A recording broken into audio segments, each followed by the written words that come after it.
It's great to have you here. Tell us a little bit about you and My First Bitcoin, man.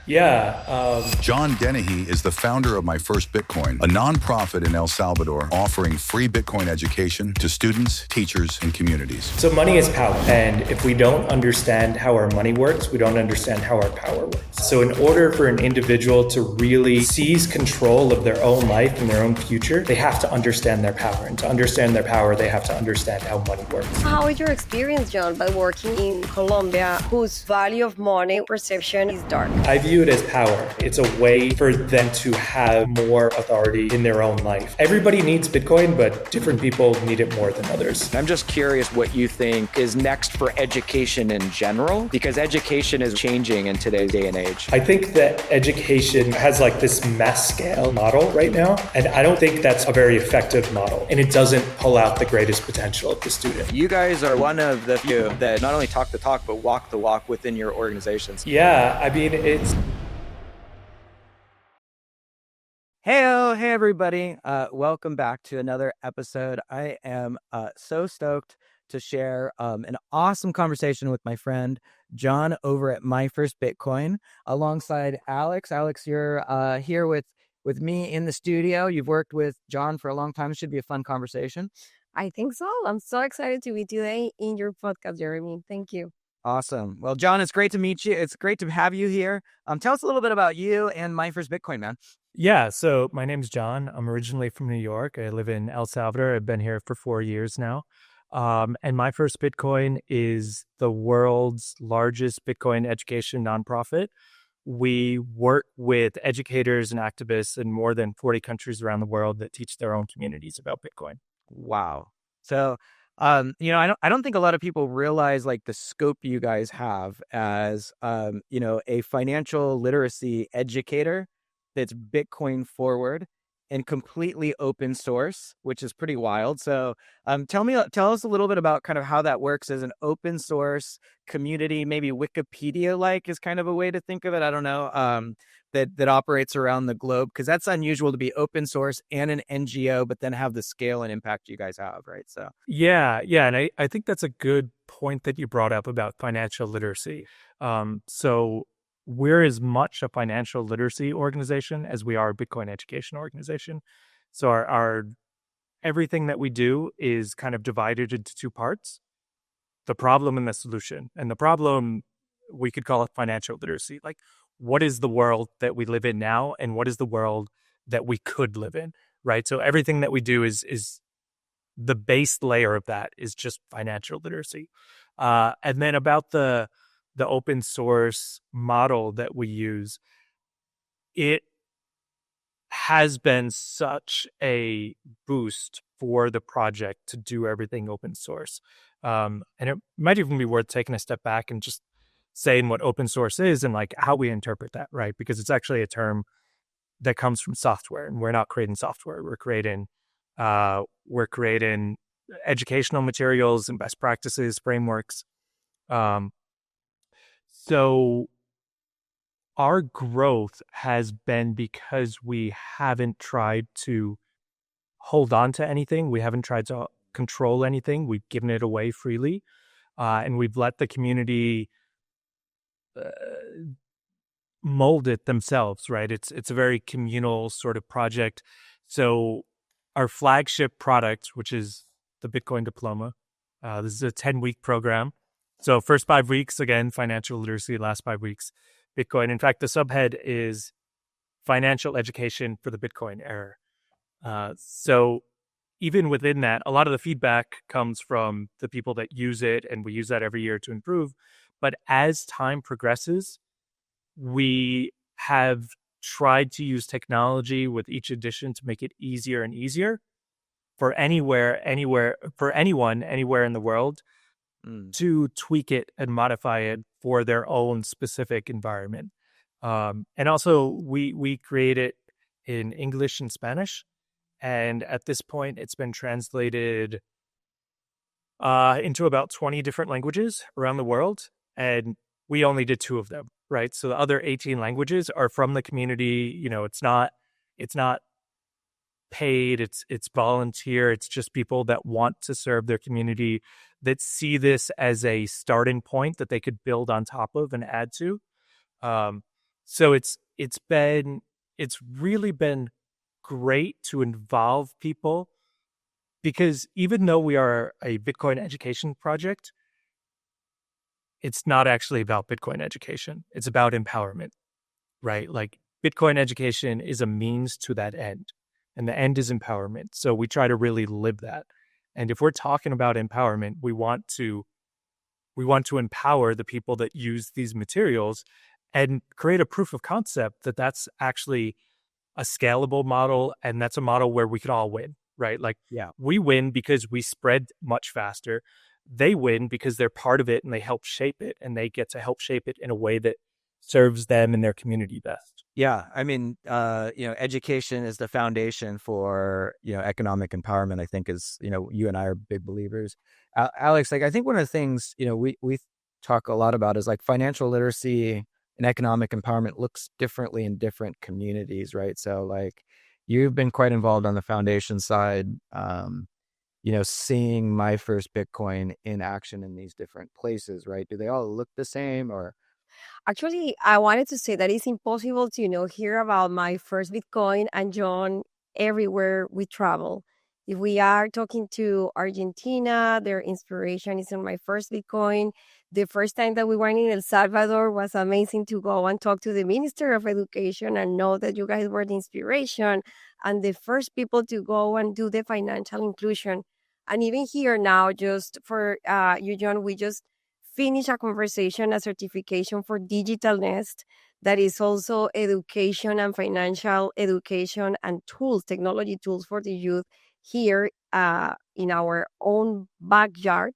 And it was amazing to see how the inspiration is always coming back to my first Bitcoin. So coming back to what you were saying, Jeremy, is all over the world is an inspiration, is an open source that people takes not only into translate, but as a base to continue education on Bitcoin and on financial literacy that everybody is needing nowadays, right? Yeah, and I think it's surprising, like, different places from California to Africa have different needs, but there's also common ground, right? So, like, John, how do you think about that? Because you're running nodes all over the world, like education and literacy both is like a base requirement. Not enough people in the world like have financial literacy, but like, are the communities different in the different places, or you have kind of one size fits all approach because you guys are quite global with nodes all over the world? Yeah, I mean, there's quite a big difference. I think you nailed it, Jeremy. There's a lot of overlap, yet a lot of differences at the same time. So financial literacy is something that the world needs, right? That's a commonality. Every single country in the world, every single community in the world could benefit from more financial literacy. John, can I interrupt you with that? Because this is something that many people ask, and it's like, why do I need to know about financial literacy when at a school, if I am able to go to a school, I know about inflation and this is something normal. I am from Colombia, right? So to me, when I start learning from you, Jeremy, about Bitcoin and how it goes beyond inflation, I was like, what the heck? Inflation is supposed to be normal. The salaries goes up, like, why do I need financial literacy? I am, like, it's not only underrepresented communities, it's everybody who should know about financial literacy. So can you elaborate a little bit more about that? What is the impact that you guys are creating with that? Yeah, and why that's so important. So money is power, right? Money and power are synonymous. And if we don't understand how our money works, we don't understand how our power works. If we don't understand how our power works, then that means we're going to be subservient to those that do. So in order for an individual to really seize control of their own life and their own future, they have to understand their power. And to understand their power, they have to understand how money works. Because that's money is speech, right? It's like how we express ourselves. It's also the better we understand the financial system. So if you have no financial literacy and you don't know why interest rates are going up or down, inflation's going up or down, uh, it's very difficult for you to predict those things. It becomes difficult to to look into the future. It's difficult to start a business, to start a family, if you don't know, or you don't have a very good idea what the future holds, specifically with this base layer of finance. So once you do understand that, then you're able to look further into the future and take more control over your own life. And the individual, like I have so much faith in humanity. I love Bitcoin because I love humans, right? And I think that we are capable of so much more. I strongly disagree with the notion that somebody else should be in charge of our finances, that somebody else should be in charge of our knowledge, that somebody else should make big decisions that affect us. Like, we are the ones that know best. Yeah. Yeah, I think what you're kind of getting at is at one of the roots of economic empowerment, and whether this you're at the bottom of the pyramid, or you're a middle class American, or you're working, is a lot of the creative force and dreams of entrepreneurship or professional work is, can I do a little bit better? Can I provide more for my kids? Can I have a better life? Can I make the world around me a little bit better?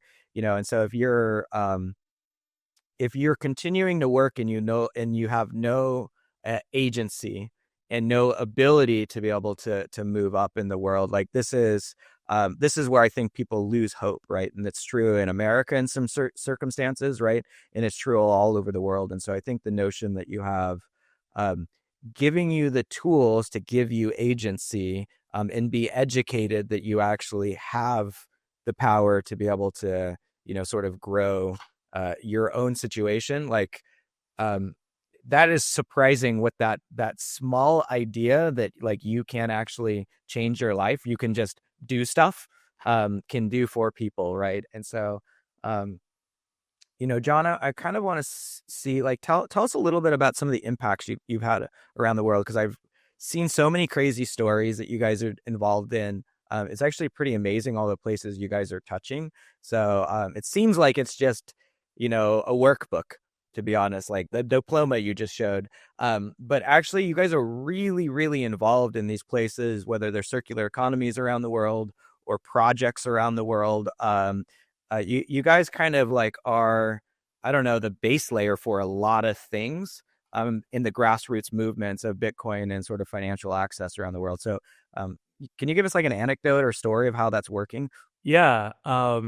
So in December, December of 2024, I was able to travel to Kenya to do a couple of things. One of the things was to go to the African Bitcoin conference, but another thing was to go to a Bitcoin diploma graduation in Nairobi. So we have a node, and maybe it's probably worth defining what I mean when I say node. So we work with Bitcoin educators and projects around the world. We've created something that we call the independent node network of Bitcoin educators. And in order to join the network, you have to have some proof of work, and you have to agree to a core set of values, which is that the education must be independent, impartial, community-led, quality, Bitcoin only, and teach empowerment. So if you agree with that, and at this point, the network is self-governing, so the network itself will decide whether you're admitted or not. And that's the 40 countries, 70 projects that I mentioned earlier. So one of them is in Kenya. There's actually a couple of them in Kenya, but the specific one is in Nairobi. And they teach the Bitcoin diploma, and I was able to go to one of their Bitcoin diploma graduations. And maybe I'll try to tie in your earlier question about differences between the two. So I've been to a lot of graduations here in El Salvador, which are wonderful. Like they're all so inspiring. But this one that I went to in Africa was so different. And it's not better or worse. It was just different. It was basically a conference, right? They turned it into a whole conference where students from past graduations came, and they helped out with this one. And there was an intermission where there was a dance competition, and there were like all these, like very local dances that were going on. And it was louder and more colorful than the graduations here. It had very much a local flavor to it. But what was really inspiring about that, and this project just generally is inspiring, it's called The Core. their students that have gone through the Bitcoin Diploma have gone on to found their own projects, right? So, and not just in Kenya. Many of them are in Kenya, but there are students that have gone through that program from the core, which is based in Kenya, that then have gone out to different countries around the world and started their own projects. So Afghanistan, Nigeria, South Africa, I think Brazil, Peru. There's a number of projects, and what's really cool about this is a very recent story, like literally yesterday. So one of the projects that was started by one of the students of this organization in Kenya, in Nigeria, they had a graduation just a few days ago, and one of the themes of the graduation was like, okay, now you're in charge. What can you do for your own community? And from that graduation in Nigeria, there's already a new project that has started in a different part of Nigeria, right? So it's like it's just this flywheel effect. And the great thing about the network um, is the network effect, right? So now the project in Kenya, or maybe it's the project in Nigeria, they're going to mentor. They're going to have a mentor-mentee sort of relationship. Like, we've been there. We remember what was difficult in the first days, the first weeks, the first months, and that's probably one of the most valuable things that we do, is to create that sense of community. Because what often happens, I think what otherwise could happen is, in these projects, maybe, I don't know, there's 5 people, 10 people, whatever it is that are working on this project, and it could feel like you're the only 5 or 10 people in the world working on this, right? And it could feel pretty isolated. But we have a monthly virtual call, and we organize in person, we call unconferences, a few times a year around the world, to try to bring these people together. And it's not just inspiring, right? Because it's practically useful to sit down with someone and walk through, like, okay, when I got started, I knew this was difficult for me. So let me tell you what I learned, right? Or that sense of community makes us all stronger. Yeah, I think that's one of the things I've seen. What makes what you guys do quite unique in education is, you it's the age old saying, and teach a man to fish, right? You guys do that first and foremost. Second, and so you see that then roll out. So we think about network effects in business building, but you guys do it at the people level, right? Like, you literally watch your community grow. And then you guys have very creative community projects that activate more people. I've seen that in, Bitcoin Island, where you guys had a big soccer event, and then taught the kids, your financial literacy, and then incentivized them to, pick up trash to clean up the island, so that they had things to be able to spend in Bitcoin when, the soccer conference came. Or, I know, Alex, you guys have also been a little bit involved with them on, a project with indigenous communities. So that's like, from an isolated island to an indigenous community is kind of a wild set of different kinds of community building with financial literacy. Yeah, I don't know how is your experience, John, but working with the community in Colombia and now in Peru as well, with indigens whose value of money had the perception of is dark, we don't want to work with that, it's just for the world, but not for us.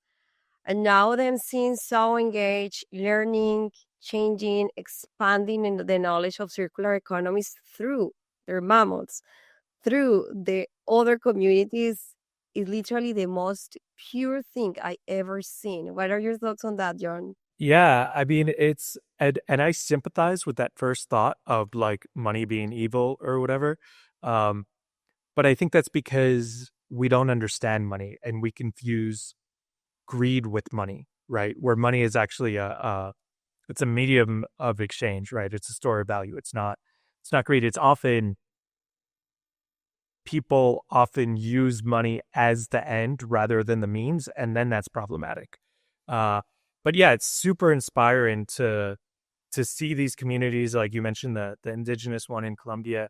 That it again, I view it as power, right? It's a way for them to have more authority in their own life, and especially for people that you know are disenfranchised, that don't have a lot of that um that sovereignty, that agency. It is even more empowering, right? It's not a coincidence. So the node network, all the educators that we work with, we this is all inbound. We never reach out to people like, hey, join us. It's they reach out to the network. And it's not a coincidence that it's mostly in the ascended world, right? That it's mostly in Latin America and Africa and places like that. Probably the biggest um, void is in places where it's not as necessary, because the individuals in those places, they don't need it as much, right? Everybody needs Bitcoin, but different people need it more than others. Yeah, and I think you've talked about like this is a tool for the disenfranchised. And I think one of the things that's also interesting for you guys is you have a really interesting relationship with institutions as both, kind of the leader of a grassroots movement that really does help educate disenfranchised.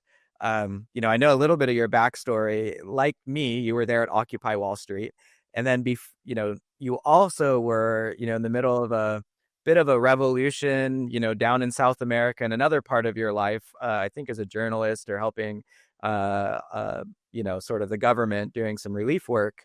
So kind of like, you've been in the middle of institutions and disenfranchisement.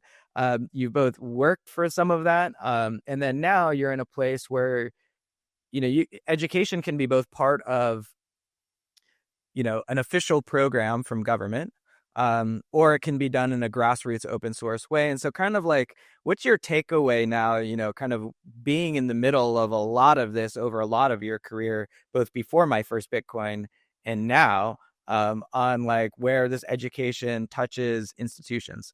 Yeah. So institutions are pretty diverse, and I think the ones that so we'll work with anyone. It's a tool, right? We'll see an institution or a government as a tool to reach more people.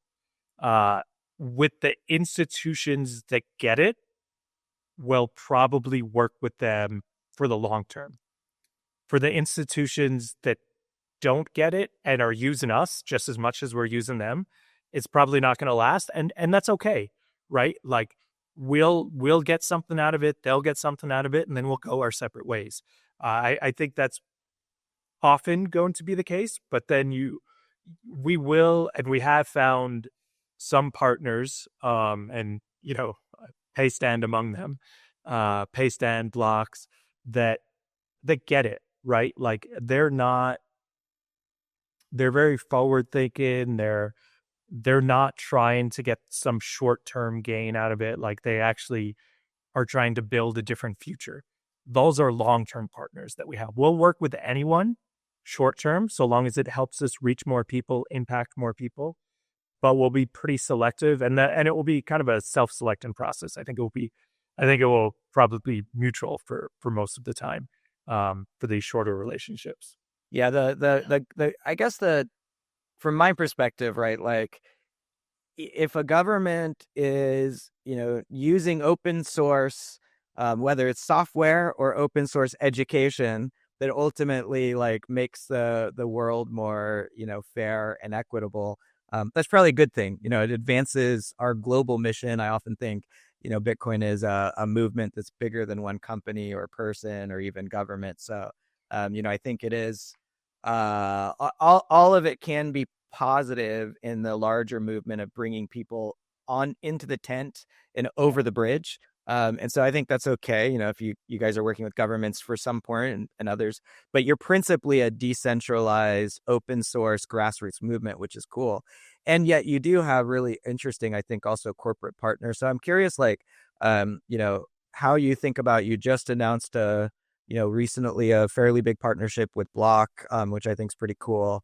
And then, Alex, your team on the foundation works with My First Bitcoin. So I'd love you to like maybe describe kind of like how you think about long-term corporate partners and other folks that are, I think more aligned with the grassroots vision.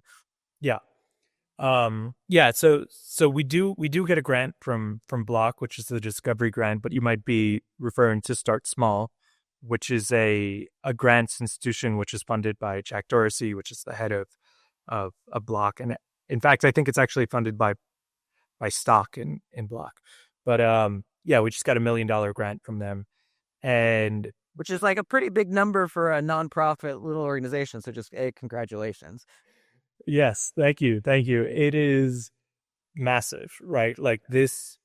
But you didn't denominate it in sats, so I guess the maxis will give you a little bit of a hard time. Well, they didn't, right? Like we're receiving. It was actually we didn't have a bank account until we got this grant. We got a bank account to receive this grant. I guess that's the minimum threshold for anybody who's watching who wants to participate and partner. Anything under that has to be in Bitcoin native nomination. But John, other than that, do you have any other corporations supporting you? I mean, can you mention what is the opportunity that My First Bitcoin and other nonprofits have with corporations and institutions that can help more with this? Yeah, I don't know if it would be correct to call it a corporation, but definitely an institution. So we also get a grant from OpenSats, which is a grant facility. We get a grant from, or we will be getting a grant from Reynolds Foundation, which is another grant facility. We get a grant from the Human Rights Foundation. So we often work with people. I mean, Block is probably an exception to this because they pretty clearly fit into they're a publicly traded company, but the other ones don't neatly fit into a category, and I think we don't either, right? So there's like that's probably why we get along, right? Like because we're not boxed into any specific identity. But what's really important for us is whatever funding that we receive, and our funding comes from two main buckets. Either what we call grassroots, and that's just individual donors, and the other one is grants. And for both of them, what's really important for us is that there are not strings attached. We frequently turn down money that wants to influence what we do and how we do it, right? Think of a company X and I don't like literally mean X, right? But just any company that has a product and they want to promote that product, right? Like it's part of their marketing, right? And maybe even more than marketing. It's like, hey, could you make sure you mention us in your materials, in your diploma or whatever? And the answer is no. I mean, the answer is it's up to us, right? Like if we want to, we will. If we don't, then we won't. And we work with anyone that supports the mission of empowering the individual. And in order to do that, we need to not have restrictions like you have to do this or you have to do that. You have to make sure that we're in your materials. You have to show our product to your students. We will always say no to that. And that means that we say no a lot. Yeah, I think one of the things you've done, which is you built up a lot of trust in your organization, which is hard to do. And I think one of the things I've seen you do that also is impressive and unique is you're very transparent with the capital that comes in. So you guys now are at a place where you do have partnerships, everything from large grants to corporations to, I don't know, thousands of donors, which is really cool. And you're still a very scrappy organization. So from um, and yet, you publicize all of that quite regularly, where it's coming from, who it's coming from, ensuring that there's no strings attached, which I think is a really strong model for, I think the Bitcoin ecosystem in general is, especially on the NGO or the grassroots side, is still very like early, and you guys are very much paving the way for, how should transparency be done, in an organization that, in some ways is really for the people, and I think that's really what your heart is, right, John? So Yeah, 100%. So I feel very strongly that we and any other Bitcoin education organization or any education organization will, on a long enough timeline, be captured by whoever funds it, which is why we're very particular and very transparent about that funding. We're okay to be captured by the community. We're okay. And I would count institutions that stand up for the community as part of the community, right? Like in fact, we're not just okay with being captured by the community. We want to be captured by the community. We want to serve them. We want to align those interests. So part of that comes, like, if I could give a quick tangent, my background previous to this was as a journalist. And I believe that journalism is a tremendously valuable public good when done correctly. As time progresses, journalism gets worse and worse because of the funding model. It is funded by advertisers. So journalism and media has by and large been captured by its advertisers, by who funds it. And it no longer is a check on power. It now speaks for power. Now it's public relations, right? So I lived that, right? I was in that career for, you know, 15 years, and I saw how it was corrupted by its funding sources, and that is very present as we're building this out with Bitcoin education. And what's really cool about Bitcoin education is there's not really any entrenched model, right? So we can create a new one. I think one of the biggest benefits that Mira Bitcoin could give to the world is to create a proof of concept for how Bitcoin education could be funded and could be organized. Because if left to its own devices, I think a lot of the same corrupting influences that ruin journalism could ruin Bitcoin education if we're not careful, if we're not on guard about that, if there's not organizations such as My First Bitcoin. John, quick question. What is the one thing that is next for My First Bitcoin? The one big thing that you see that is next for My First Bitcoin? Oh, just one. Cool, that is too many. Just the one that pops in your mind. Well, I think while you're thinking about that, I'll let you think about that. One of the things you just said, John, was like, incentives drive everything, right? And so when you're talking about the media, ultimately the erosion of trust was because the incentives got misaligned, right? Mm-hmm. And I think as Bitcoiners, one of the things we believe, right, is like it's sort of realigning incentives.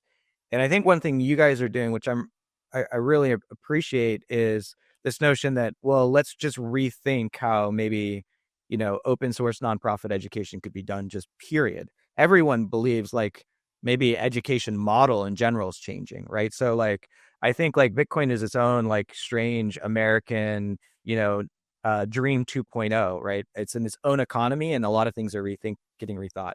We're rethinking how company building can get done with, sort of corporate, profit driving, giving back to the philanthropy side, which then gives back to programs like this.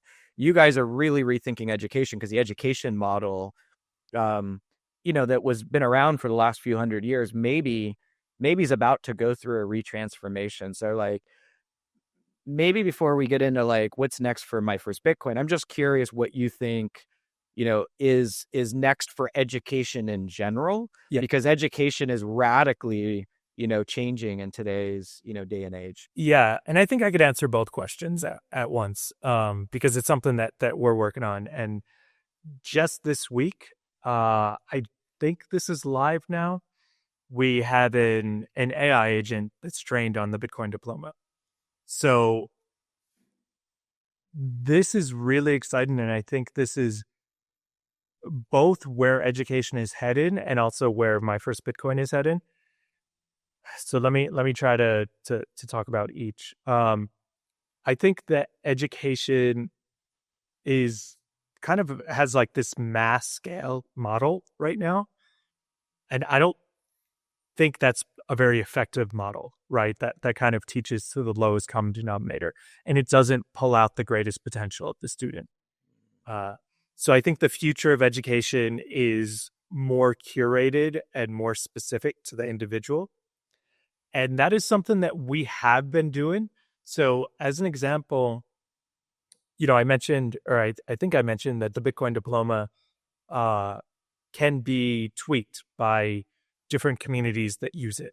And we are using technology to do that. And we are very much learning as we go.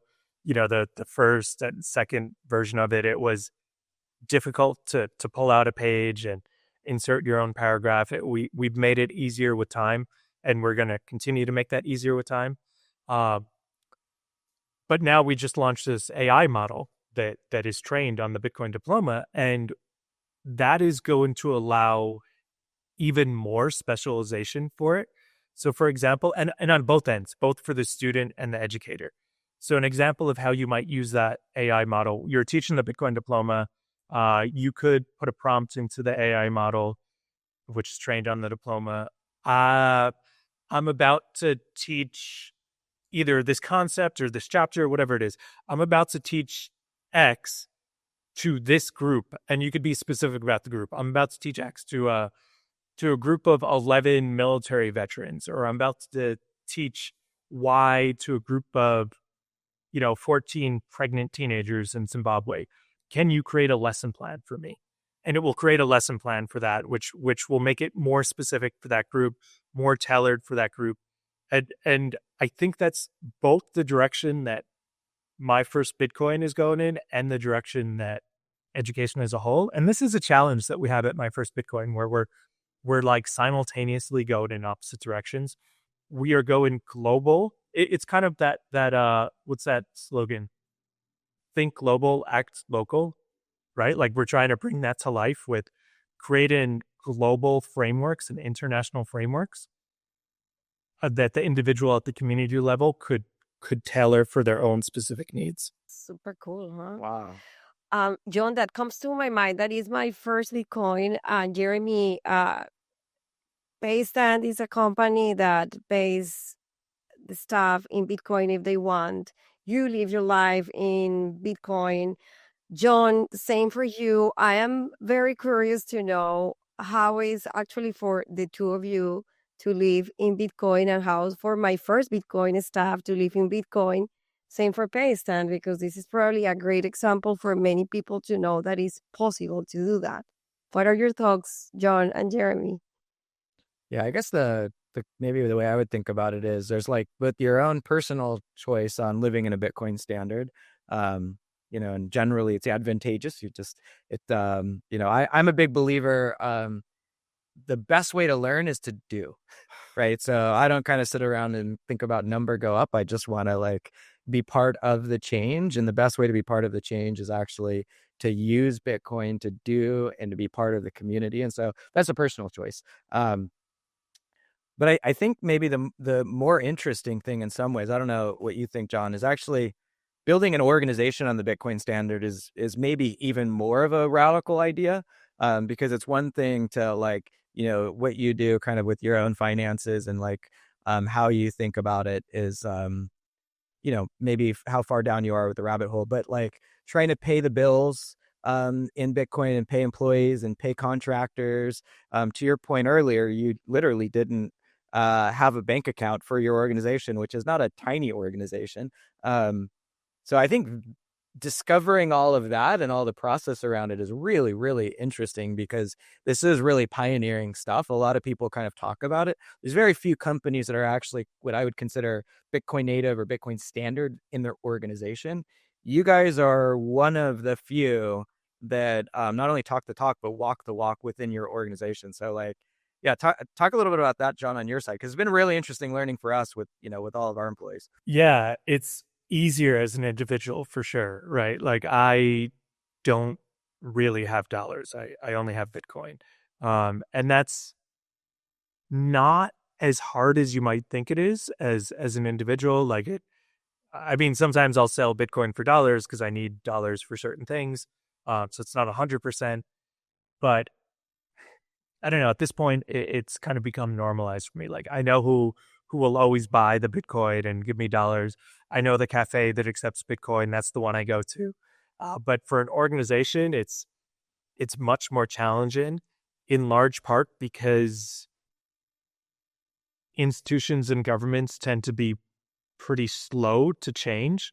So we, our accountant has to be in dollars, right? Like, so as an organization, we only use Bitcoin. It's kind of the same thing. If we do need to use dollars, then we'll find kind of a workaround where we make an exchange. But we very much try to only use Bitcoin. All of our staff is paid in Bitcoin. Until we got this big grant, all of our grants and all of our donations were in Bitcoin. We didn't even accept dollars, right? Like if you wanted to donate dollars, we wouldn't even take it. I know. I live that with you every day. Yeah. It's just like not. You have a sign on the front door of the HQ, not accepted here. Yeah, unless it's seven figures, right? And it has to have enough commas in it. Okay, I see. How was it for you? I remember, Jeremy, when you came to me and say, Alex, you need to meet John. You need to meet John. He's amazing. And we need to go and they need to be our first grant. How was for you, John, that first time when you and Jeremy met? And how was for you, Jeremy, the fact that you wanted as an organization to support a nonprofit that was kind of new, grassroots, with that is my first Bitcoin teaching about that. So you are to me, the first corporations that really believe in the power of Bitcoin, believe in my first Bitcoin. And you said, I want to go there and we need to see the work that they are doing. I would like to hear from both of you. How is that? You guys really walk the talk. Yeah, I mean, I don't know how it was for John. We met in a mall in El Salvador, I think. And we were running between a bunch of stuff we were doing. But I think like a part of my belief in this space is like, it's easy to look at the headlines on like, sort of the financialization of this industry. I spent a lot of my day job, working with business leaders and, banks and governments and et cetera. But I think what I see is the biggest impact and change is actually happening at the grassroots level. And I think what makes me excited in general about the work John and others are doing, like John, is, um, you know, where the real change is happening is like person by person, um, in the non-sexy places, where proof of work is actually real. And you can actually see, the communities that they've been involved with transform. You can see the nodes all around the world growing. You can see the excitement of the educators as they, graduate 100 new kids who've been onboarded and have tools that their, you know, parents never did. I mean, these are literally lives changed. So like, I mean, how can you not get excited about that? And I think that's where the real work is getting done. And I honestly think it's quite honestly underreported in the wider ecosystem, but it's why I got involved in the space. And so we're going to support stuff like this all day long. So Yeah, and for me, yeah, I remember that first meeting, which I think was at a cafe within a mall. Um, we stay classy and always stay scrappy, right? yeah, and I did not get into Bitcoin because I have an affinity for governments and corporations, right?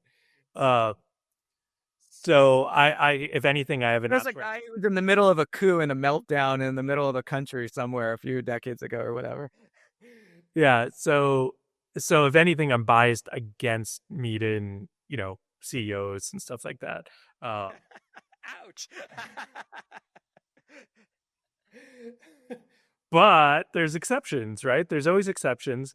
And what I was impressed when Jeremy, when you and I we had our first chat, uh, was how much you cared about the actual on the ground work and like the future vision that we had, and like really intelligent deep questions about that, which seemed just like real, coming from a place of genuine curiosity and wanting to help.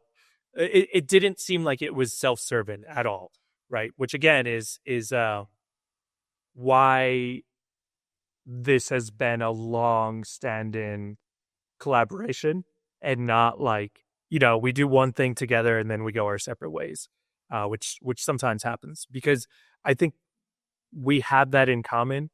And maybe the two organizations, but these two individuals for sure have this in common, that it's about something so much bigger than any specific project or any specific organization. It's, I mean, what we're working toward is a radically different future, right? And like, that's who I want to work with, other people that see that too, that see that potential. Yeah, it's a once in a lifetime moment. So like maybe as we wrap, John, so it's always an honor to chat with you, brother. Like where does this go? Like what's your kind of vision for the world? We see radical, exponential growth in, Bitcoin educators, increased financial literacy around the world. Like kind of what happens when all that, your vision and others that want to carry the flag with you, see it happen 5 and 10 years out. Yeah. So I think the real revolution is inside each of us. And I think Bitcoin creates a better individual, because the further you can look into the future, the more incentivized you are to be a good person in the present. So like, as an example of that, I lived in New York City before coming here, and this is not a knock on New York City. This is basically everywhere in the world. I didn't really know my neighbors, right? I lived in an apartment building. I mean, even here in El Salvador, I live in a house in a like community, and I don't really know my neighbors there either, which is normal. You pass them, they're like ships in the night, right? Because it's like, why do I need to get to know this person? Why do I need to invest time? I don't know if I'm going to be here. I don't know if they're going to be there.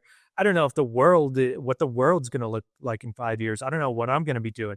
But once we have that certainty, and it's like, hey, I'm going to be around, you're going to be around, and there's this base layer certainty that we all have that we could build on top of. All of a sudden, I really want to get to know that neighbor, and I want to like engage with them and be friendly with them, become friends, and like build something with them. So I think that the end goal of all of this is to create a better individual, to bring out the best aspects of each of us. And when we do that, then we create a better society, we create a better future. Wow, that's amazing. So over 25 countries impact with my first Bitcoin. How many thousands of kids impacted by your organization, John, so far? So, I know I'm not trying to dodge the question, but here in El Salvador, we've done about 35,000 or 40,000 direct, like we've directly taught them. And then each node, it varies. And then beyond the nodes, and there are 70 nodes in the network. So they're not all doing tens of thousands. Some of them are, hundreds, dozens. It depends on the node. Some of them are thousands as well. But what's really, so we're in six figures now, right? But what's really exciting is that because everything that we do is open source, you could work with these materials. You could use our frameworks, our best practices, which is all just out there. And it's not just the materials, right? It's lesson plans. It's how to fundraise. It's how to have a meetup, how to get started, like literally everything. There are certainly people and projects that have used that to get started that we have no idea about. We don't know how many people they've impacted. And that is somewhat by design. right? Because it's about that letting go. It's about like, here's the net. You go out and get as many fish as you can. John is being suitably humble, and maybe echoing Satoshi's vision a little bit of just giving it away. But I think it's probably been hundreds of thousands of people there, one way or another, directly or indirectly touching, which is impressive work, man. So where do people, if they want to like get involved, be a educator, be a node? You and I have, gone through the Bitcoin Diploma. We've done it with other people in the company. If they want to bring it to, their community or their sphere of influence, where do they go to find it? Or if they want to, write you a check with commas in it, that probably works too. So like, yeah, where does everyone go to find out about this incredible mission you guys are working on? Yeah, so probably the best single place would just be our website, which is myfirstbitcoin.io, or in Spanish, miprimerbitcoin.io. And there you could find a tab, Education Network, which will tell you more about the Node Network and how you can apply. There's also a tab that will tell you about our finances, how we raise money, what we spend money on. And if you want to write us a check, then you could use that to contact us as well. And if you want to volunteer, then there's also a forum on the website for that as well. And on all the socials, we're myfirstbitcoin_. And then John, you're occasionally on the socials with spicy takes as well, if I remember right. That's fine. That's correct. Fair enough, man. Oh, what a cool program. I know you two guys will continue to collaborate a ton. We're always honored. And we're signing off, but this was awesome, John. We appreciate it, man. Thank you guys. Thank you so much. Thank you, John.